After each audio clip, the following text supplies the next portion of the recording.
Hello, welcome to the first lecture of this online course on Introduction to Embedded System Design. I am Dhananjay Gadre. I teach at the Electronics and Communication Engineering Division of Netaji Subhas University of Technology in New Delhi. During this course, I will be joined by Dr. Badri Subuddhi, who is a faculty at the Electrical Engineering Department of IIT Jammu. Before we start with this course, I would like to go through the course objectives, so that you are aware as to what you are going to learn out of this course. What we are going to do is to learn about embedded system design and the applications of these embedded systems. We will teach you how embedded systems can be visualized in a 6-box model that we have developed over time. These 6 boxes include the input box, which has human inputs and environmental inputs, the output box, which has outputs for humans as well as for actuators, the power supply block, which powers the entire embedded system, communication block, which allows the embedded system to communicate with the outside world if needed, a storage block, which allows the embedded system to store user data or information, and the most important of it all, the embedded computer block. And all these blocks will also be glued together with the help of what we call as electronic glue. Then we will do details of how the embedded computer is implemented. There are many ways of implementing the embedded computer. One of the popular methods is using a microcontroller. Microcontrollers are nothing but it is like a complete computer on a single chip. These microcontrollers have great diversity in terms of size and in terms of capabilities, that is their performance. In this slide you can see 3 examples of microcontrollers, one which is smaller than a grain of rice, and the rightmost example is something which is about 1 square by 1 square inch in size.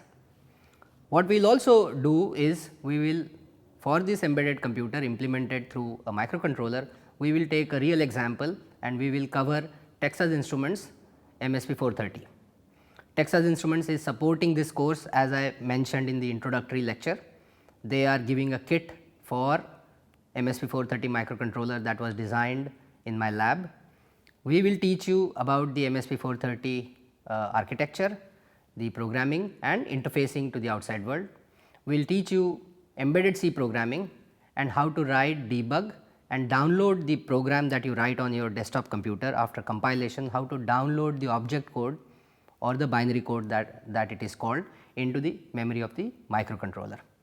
We will also learn about various aspects of system design, including testing and debugging. And at the end of this course, you can expect to be able to design, visualize, design and implement an embedded system from scratch to finish. However, these are the objectives specific to this course.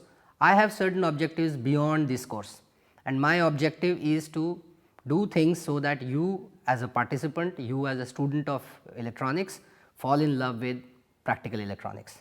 I would love to do in this course something that would enthuse you to build circuits and systems, starting from simple circuits to complex circuits and eventually to be able to visualize and build complete systems and products, so as to make India self-reliant.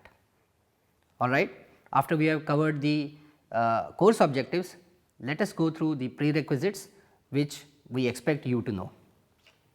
We expect you that you would be aware of basic electronic components and circuits, that you are aware of how digital circuits work, how digital circuit systems work, and you have some idea about the finite state machine. It would also help if you have some experience in C programming and computer architecture. Beyond this, let us talk about the logistics.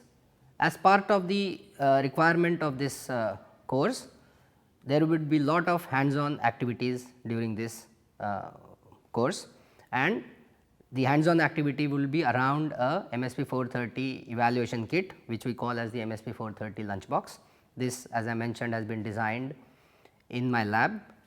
Selected and registered participants of this course would receive this kit for free. Beyond that, we expect you to have certain common electronic components, and here is a list of those components. we would like you to have some switches, a few ICs, a driver IC called ULN 2003 and 555, basic input output devices such as a buzzer, a thermistor, an LDR which is a light detector, some presets, resistors, capacitors, a couple of potentiometers and LEDs. Besides that, we would like you to have a 7 segment display, a liquid crystal display, a breadboard on which to fabricate these circuits, and also hookup wires and jumper wires. Beyond these, we expect you to be aware of what is called as fritzing. Fritzing is a freely available software with which to create wiring diagrams.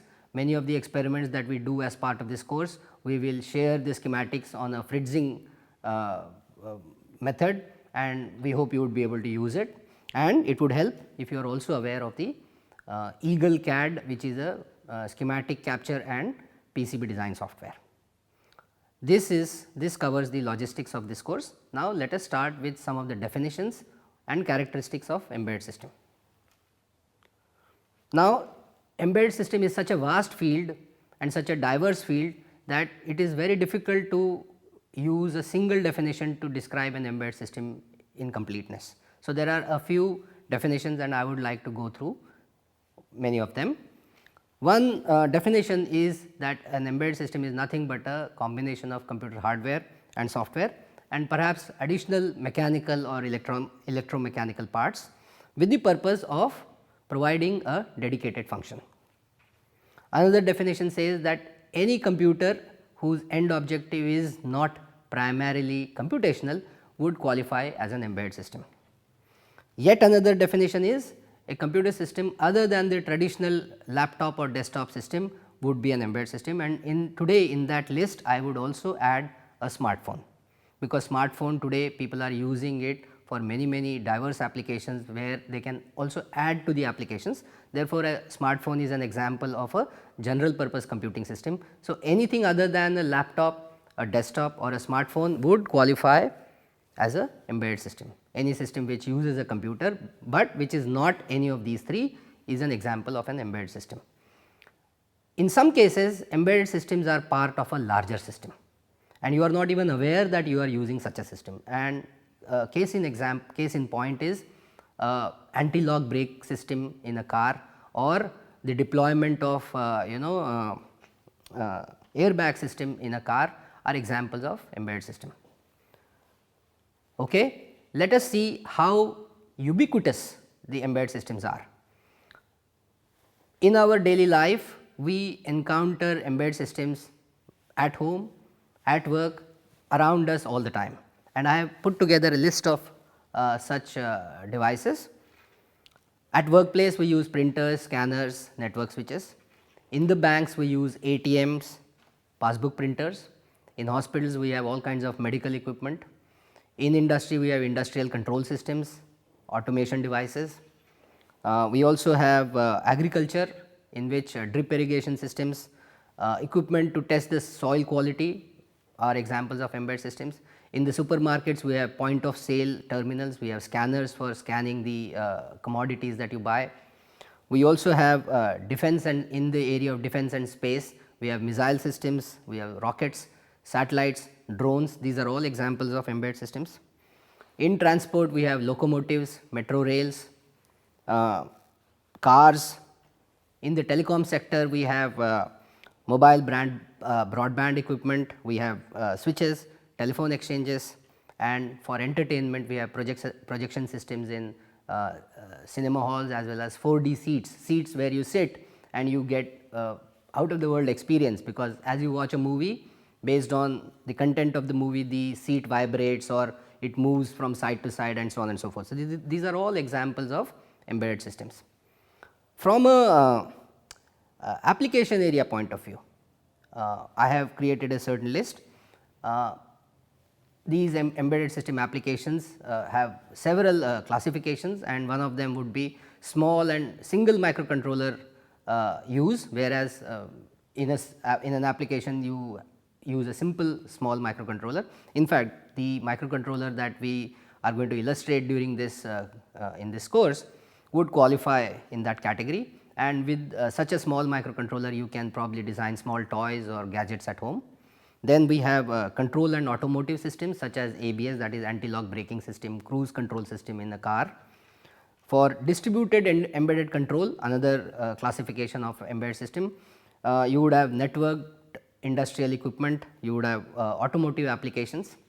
Then you have networking classification, where all the network switches would fall in that category. You have critical systems, where the reliability of the system is very, very important, and in that category you would have nuclear power plants, you would have aviation, the domain of aviation, and in medical applications. Then you have robotics, where we have warehouse robots or assembly line robots. Then computer peripheral applications, where you have portable hard disk drives, printers and scanners, and for signal processing applications such as the radar or security cameras. These are application areas of embedded systems. Now, since we spend most of our time at home, I have put together a list of examples in a typical middle class Indian home, which are examples of embedded systems. For communication, we use mobile phone, landline phones, modem to connect to the internet. For entertainment, we have a television remote, a set-top box to receive television programs. We have music systems. Recently, this Saregama music player has become very popular. Then you have noise cancelling headphones. In fact, I am going to talk more about it in a couple of slides. We have digital picture frames. Then for convenience, we have washing machines, reverse osmosis water purifiers, we have micro oven, we have shaving razors of certain categories. Again, I have an example which I will go through in little more detail. Then for comfort, we have air conditioners. These days you get fancy water heaters, where the heater tells you conveys you the water quality, water temperature by changing the color. We have mood lamp. Then for health, we have treadmill, we have fitness tracker devices, we have blood pressure measurement, we have blood sugar measurement. For utilities, we have electricity meters. These days you may have noticed that the electricity meter at your home has a LCD display, that is an example of an embedded system. We have RFID tags, again I am going to go through that example. For transport, we use cars or motorcycles, scooters, and increasingly electric bicycles and electric rickshaws. These are all examples of embedded systems. Now, since I mentioned a few examples which are unbelievable that these are examples of embedded system, I have here this is Gillette Fusion Pro Glide razor. It uses a battery for its operation and it has a microcontroller inside. In fact, interestingly, the microcontroller that is used in this razor is a MSP 430. I have shared the link for this a web page which describes which microcontroller in detail. I encourage you to go through that. The reason why it uses microcontroller, and that is why it is an example of an embedded system, is as you use the battery and the battery gets discharged over time, okay, let me start again. The way the reason why it uses a battery is that when you turn this razor on, the razor head vibrates. Apparently, it gives you a smoother shape. Now, as you would keep using the battery voltage will reduce, it will discharge, and that will reduce the vibration of this razor. To maintain the vibration, they use pulse width modulation, so as to maintain a uniform vibration over the lifetime of the battery.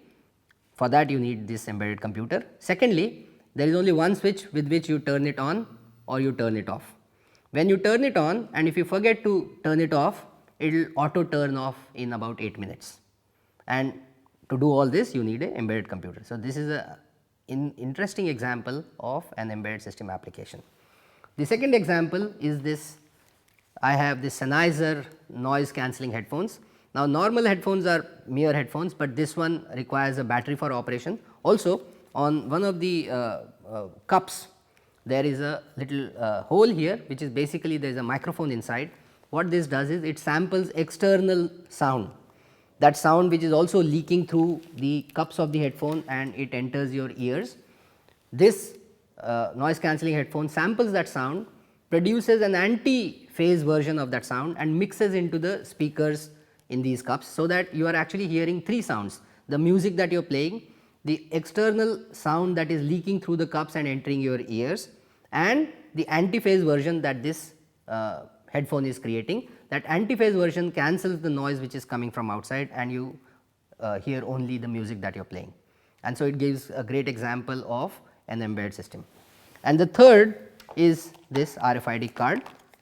We have taken it apart to actually show how, where is the computer here.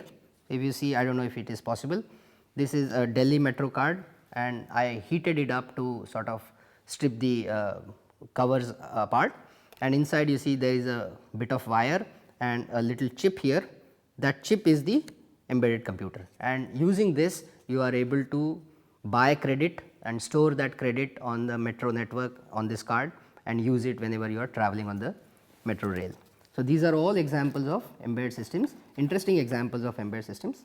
Now, the question arises that for gadgets at home, why do we really need embedded computers? Do we need embedded computers? Is it possible that these gadgets can work without these embedded computers?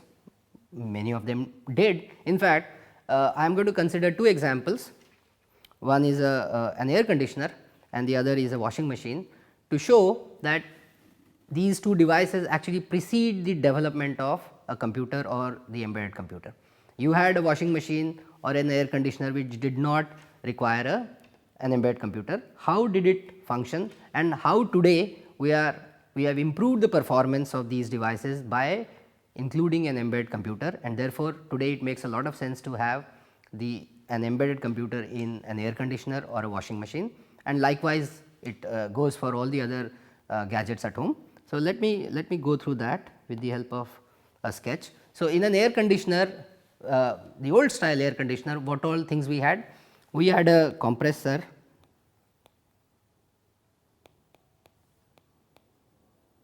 which used an AC motor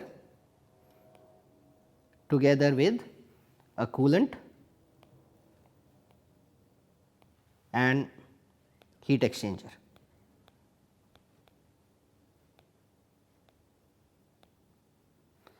This was one of the things that you needed. Then you had a mode selector switch, which probably offered three modes of operation: low, medium and high cooling. 3, you had a mechanism to turn the compressor on and off with the help of a relay. Oftentimes it was also called a contactor.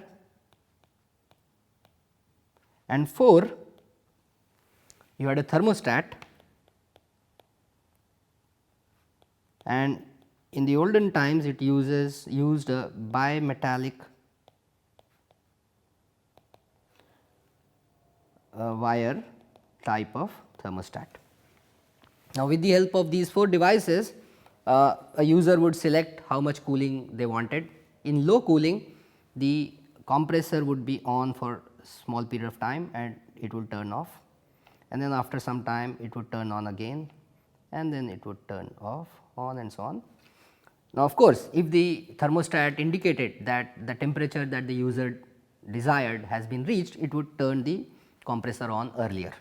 In the medium mode, it would turn the compressor on for a longer duration of time and so on, so that you could get higher cooling and so on. And in the high mode, it would turn on for much longer, so that it would cool even more than with the other settings and so on and so forth, right. And in this mode, you did not have much choice about the temperature you wanted the air conditioner to give you in that room. Now, let us add a embedded computer to this and let us see how things have changed over time. Now, the compressor part remains the same, you still have, you need a compressor with AC motor and all that, but now you expect a digital display on the air conditioner which indicates the set point.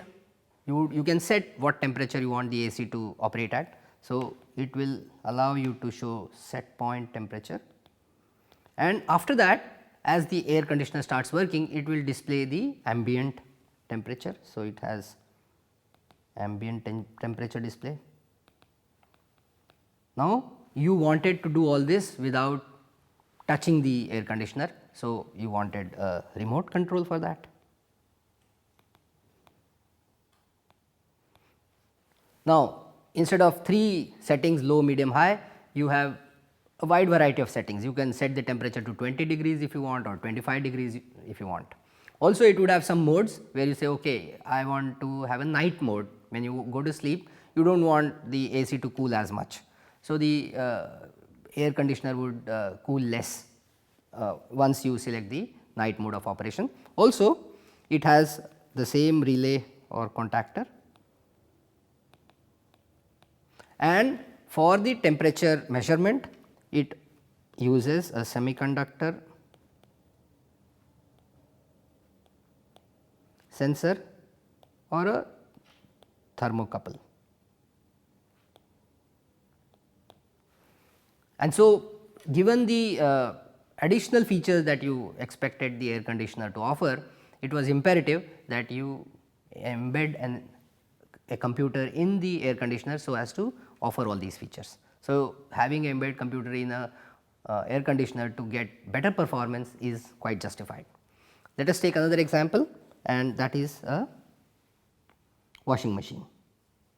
I am going to start with the washing machine example that was there before embedded computers were included in them. And what all you had? You had a outer enclosure, which is the main enclosure. You had a middle container and then an inside container.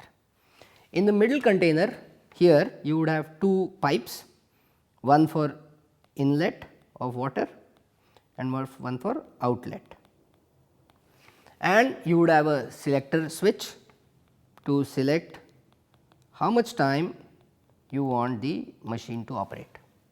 And the inner container had holes, so that you could fill it up when you are filling the middle container with water. That water enters the inner container, wets the clothes, and then there is a motor which is usually a AC or a universal motor to spin the innermost container, and you had absolutely no other control over it. You would put clothes in it and you would run the machine, and at the end of that washing cycle you would inspect whether the clothes are clean or not. Maybe if they are not clean and if the clothes are cotton, you might add hot water in this cleaning process. And so, there was a lot of iteration you had to do to get your clothes really clean. Then comes the modern times where you can add an embedded computer. Now, what do you have?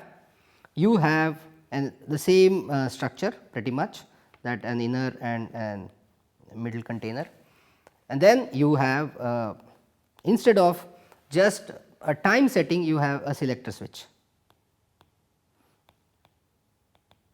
which allows you various modes of operation, what we call as wash cycles. So, you can select, oh, do you want to wash silk clothes, or do you want to wash cotton clothes? If you have selected cotton clothes, your modern washing machine would also have a mechanism to heat water. Okay. It would also include a display to indicate what modes you have selected. It would have a mechanism to sense whether water is optimally filled in the washing machine or not. It would have a dirt sensor, so that when you rinse the clothes and the dirt of the clothes is apparent in the water, it would know should the wash cycle be performed for half an hour or 50 minutes. All right. And to do all this, obviously you need a microcontroller or an embedded computer to achieve this performance.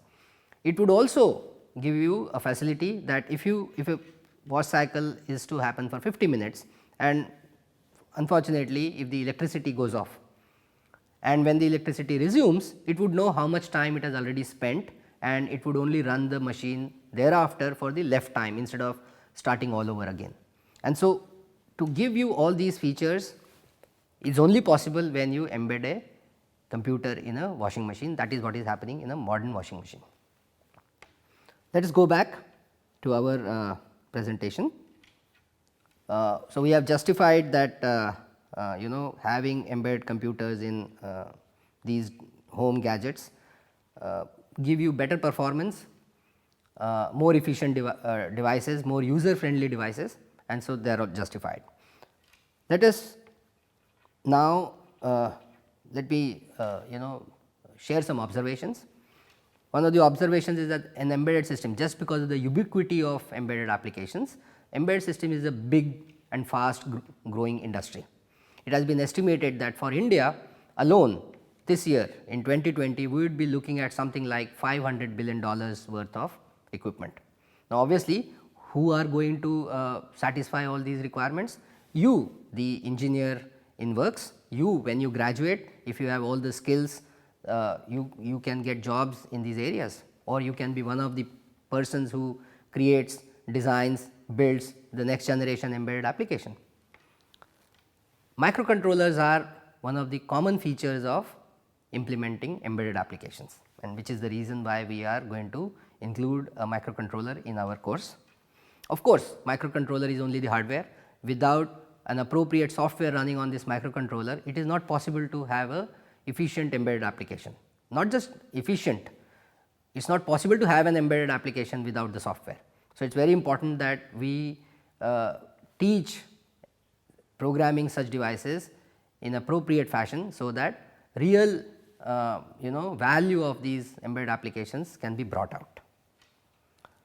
Now, apart from embedded systems as a term, there are a couple of other terms which are going around, which have become very popular. They are related to embedded systems. So, I find it pertinent to discuss them. The first term is physical computing.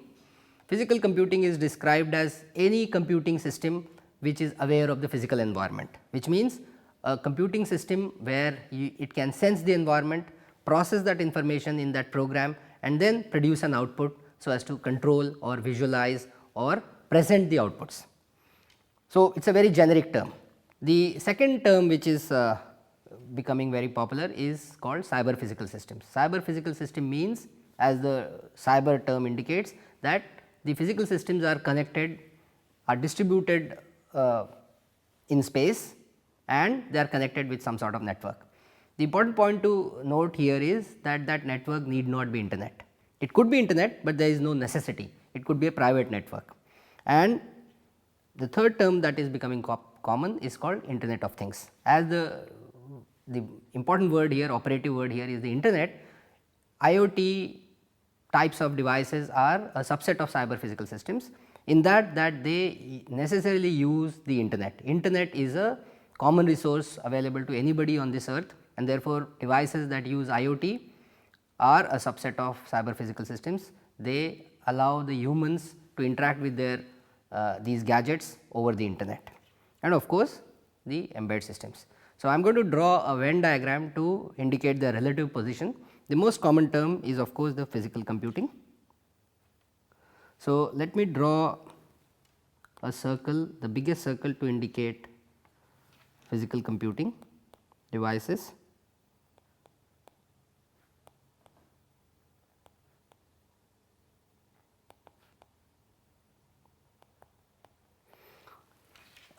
It is a generic term, that means any computing device which is aware of the physical environment, is able to sense the environment, process that information using a computer program, and then output some useful result. It could be to control an actuator, or maybe to plot some diagram, plot some map or something like that.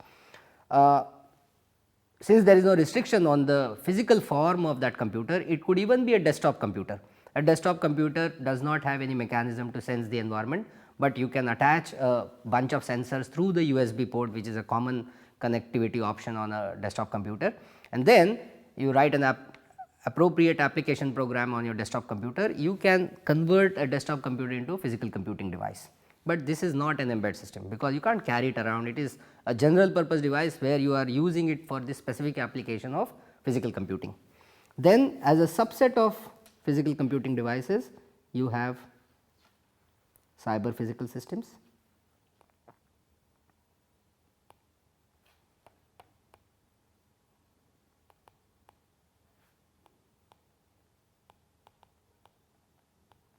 that, as the term indicates, there is connectivity between devices which may be distributed. And what are examples? Autonomous vehicle is an example of cyber physical system. Remotely piloted drone is an example of a cyber physical system. In this particular case, it may not use the internet at all, it would have its own dedicated, maybe through satellite or something like that, to remain in good control of that drone. So, that is an example of cyber physical system. Then I would have a smaller subset of this, which I call as an IoT device. And what would be an example of an IoT? Maybe these days you get reverse osmosis water purifier systems at home. Now, these are supposed to filter water, but how long the water purifier continues to work without servicing will depend heavily on the quality of the water. If the water quality deteriorates, these filters would clog and they would stop providing you with clean water, and you would require them to be serviced before you could use it. And that is where introduction of a IoT device into IoT system into the water purifier would make it much more user friendly. Why? It would keep on sensing the quality of the dirt that has been accumulated on these membranes, and would send a message to the service provider, who would alert you that your water purifier is going to stop working in a week's time, and therefore, it would be prudent to do what is called as preventive maintenance, so that you continue to receive good quality water without any disruption. So, this is an example of an IoT. And last but not the least, we want to put our embedded system in this. Now, because there is no necessity that the embedded system should have some connectivity, therefore, I would draw a circle like this to indicate embedded systems. And of course, all the examples that we have seen are embedded systems examples, and so these are the 4 terms, related terms, and it is important that you as a participant are aware of it. We are going to take a short break here, and we will resume our discussion from this point onwards, which would be to compare embedded systems and general purpose computing systems. See you in a bit. Thank you.